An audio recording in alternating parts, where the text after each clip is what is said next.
तो स्टार्टिंग होती है सरप्राइज केक से। लगता है मेरे घर वालों ने एनिवर्सरी का सरप्राइज केक ऑर्डर किया था, पर सरप्राइज तो तब रहता ना जब वो सरप्राइज होता। केक का ऑर्डर तो मैंने ही रिसीव किया था ना। हमारी शादी को 8 साल हो गए हैं। यहाँ देखो रिशु को कितनी खुशी हो रही है केक देखकर। चलो कोई बात नहीं, सरप्राइज नहीं रहा, पर आगे का काम तो करना ही था। अब यहाँ देखो समक्ष सो चुका था, पर उसे जबरदस्ती उठा दिया गया था। रात के 12 बजे वो भी आ गया था केक कटवाने के लिए। तो यहाँ रिशु भाई साहब को तो नींद आती नहीं है, वैसे भी वो तो जगते ही रहते हैं रात में। अब वो पता नहीं किधर देखे जा रहा है। मेरे घर में क्या है कि छोटी छोटी चीजें हम लोग सब साथ में मिलकर ही सेलिब्रेट करते हैं, बड़े हों छोटे हों। इवन मतलब ये 6 मंथ का बच्चा भी है ना, तो इसको भी साथ में बिठाया जाएगा। कोशिश रहेगी कि ये भी जगता रहे। केक कटिंग हो चुकी थी, सब लोग एक दूसरे को केक खिला रहे थे और रिशु ने भी यहाँ केक मांग लिया। हम लोगों ने केवल फिंगर से ही टच करा दिया। दूसरी तरफ एक भाई साहब को केक खाना नहीं था। चलो ठीक है, कोई नहीं। अगले दिन हम लोगों ने मॉर्निंग में प्लान किया कि हम लोगों को माता रानी के दर्शन के लिए जाना है। अब सच्चाई तो ये है कि 2 बच्चों के साथ अगर कहीं जाना हो तो सुबह से आपको एक टास्क लगने लगता है जाने के लिए। तो कुछ लोग तो क्या होते हैं, गिव अप कर देते हैं, पर मेरा यह है कि ठीक है, चलता रहेगा कि कुछ चीज़ें ऊपर नीचे कर लेते हैं।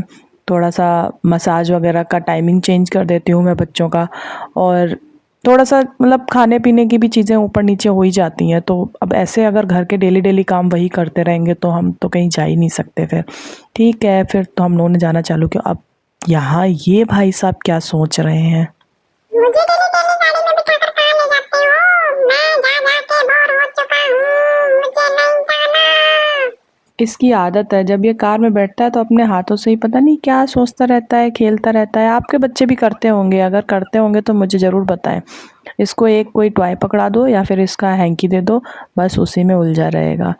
तो यहाँ समक्ष भी रिशु को खिलाने लग गया था और दोनों भाई आपस में मस्ती करते हुए जा ही रहते हैं। हम लोगों ने रास्ते में और चीज़ें भी देखी।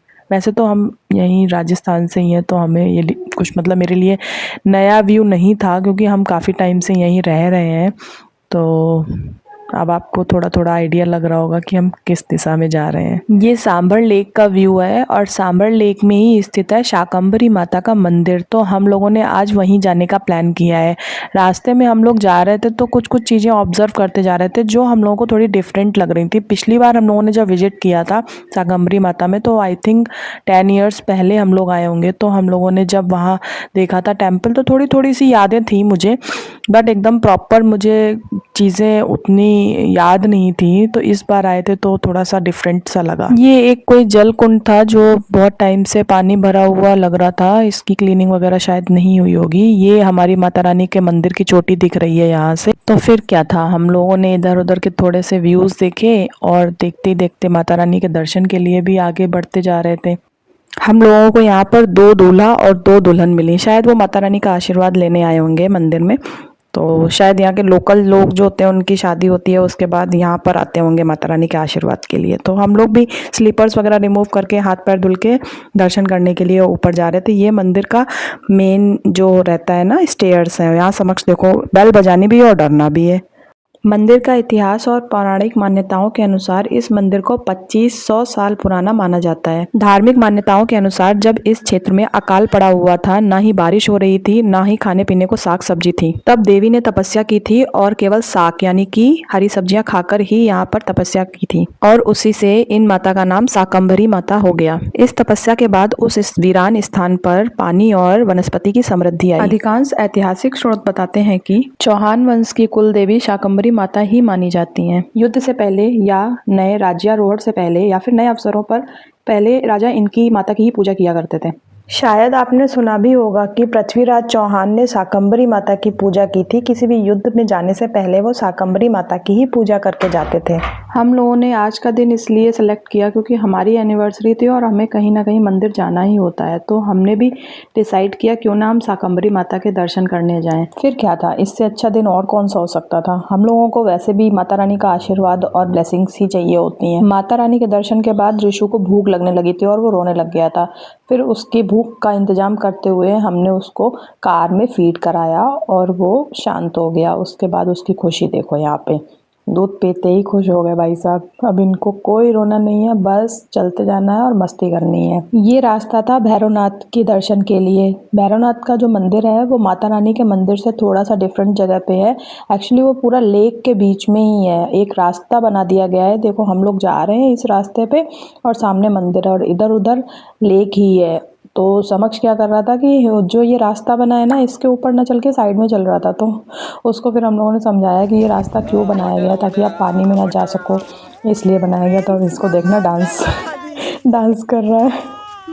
भैरव बाबा की तो अब हम भैरव बाबा के मंदिर में पहुंच चुके थे और बच्चों को भी थोड़ा सा बताते जा रहे थे कि ये भैरव बाबा हैं, इनकी कैसे पूजा होती है, इनकी क्या मान्यता है। ये सब बच्चों को भी पता होना बहुत ज़रूरी है। आजकल के टाइम में बच्चे कहाँ ही इन सब चीज़ों पे ध्यान देते हैं। तो अब दर्शन हमारे कंप्लीट हो चुके थे और यहाँ पर जो विभूति होती है ना, मतलब जो हवन होता है, उसकी राख सब लोग माथे पर लगा रहे थे। उसको लगाने से नेगेटिविटी दूर होती है। और ऋषु यहाँ पर खेलने लग गया था। बाकी हम लोग थोड़ा सा इधर उधर देखते हुए वापस कार में जाने लग गए।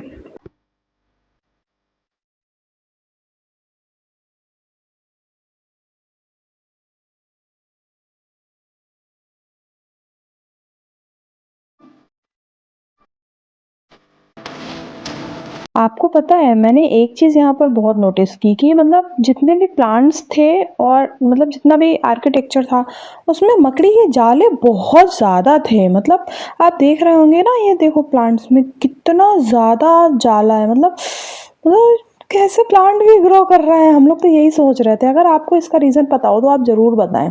हम लोग तो मतलब बहुत सोच में डूब गए कि कैसे इतना हो सकता है। अब यहाँ से समक्ष को नॉलेज देना स्टार्ट हुआ कि मतलब ये सॉल्ट कैसे बनता है, लेक मतलब क्या होती है, ओशियन क्या होता है, डिफरेंस बताया उसको लेक एंड ओशियंस में, एंड सॉल्ट कैसे बनता है, हमारे पास जो सॉल्ट आता है वो कैसे प्योरीफाई होकर आता है। यहाँ पर यूज़ होने वाली ट्रेन भी समक्ष को दिखाया और उसे वो भी डिफरेंस बताया कि मतलब हमारी जो मेन ट्रेन होती है इंडियन रेलवे की और सॉल्ट लेक में जो ट्रेन यूज़ हो रही है, तो उन दोनों में क्या डिफरेंस है। एक्चुअली उसे पता था, वो मतलब थोड़ा सा ट्रेन में नॉलेज रखता है, तो उसको ये सब चीज़ें पता होती हैं। ये सब करते करते हम लोगों को इतनी तेज़ भूख लग रही थी कि हम लोग अब ढूंढने लग गए थे खाने के लिए होटल, जिसको ढूंढने में हमें काफ़ी समय लग गया। फाइनली होटल तो मिल गया। अब हम लोगों को खाने का वेट था, जल्दी से ऑर्डर दे दिया था और इधर रेशु के साथ हो रही थी मस्ती हम लोगों की।